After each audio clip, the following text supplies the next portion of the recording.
As you see here, it's a lots of geometry. So I'm gonna turn on the snapping, and I'm gonna add a plane, and I enter edit mode. So because I turn the snapping, when I press G, the vertices will snap to the surface. And as you see, I click G and snap quickly to the surface.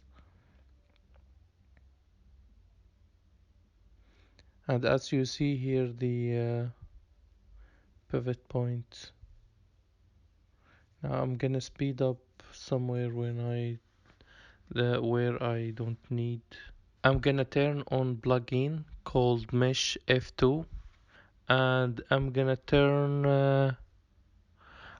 lock the sculpture by this one, clicking on this one.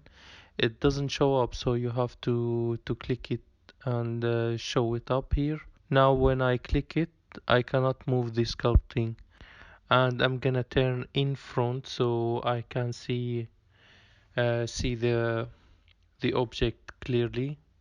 In my case, the plane here, as you see here.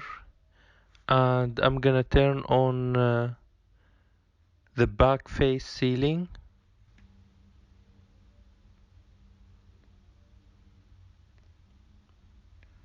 So this is how you prepare your object. And I'm gonna add material to the object because I want it in different color.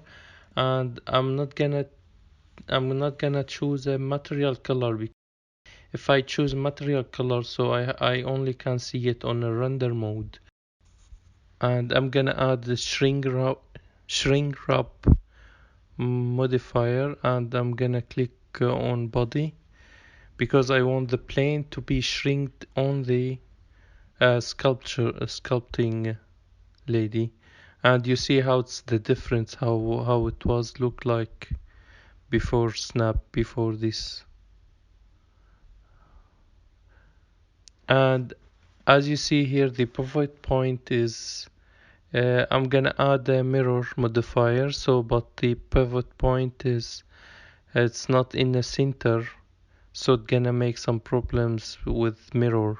So I'm gonna move the cursor toward origin, and I'm gonna go to to object mode and set the origin to 3D cursor, and I will add the mirror. Now the mirror will add correctly, and I will go back to edit mode, and I'm gonna expand the vertices.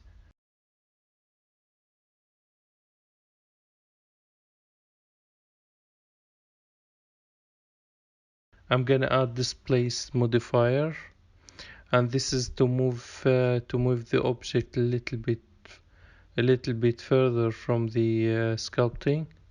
And uh, I'm gonna continue extruding, and they have to be 8 vertices. I'm gonna show you.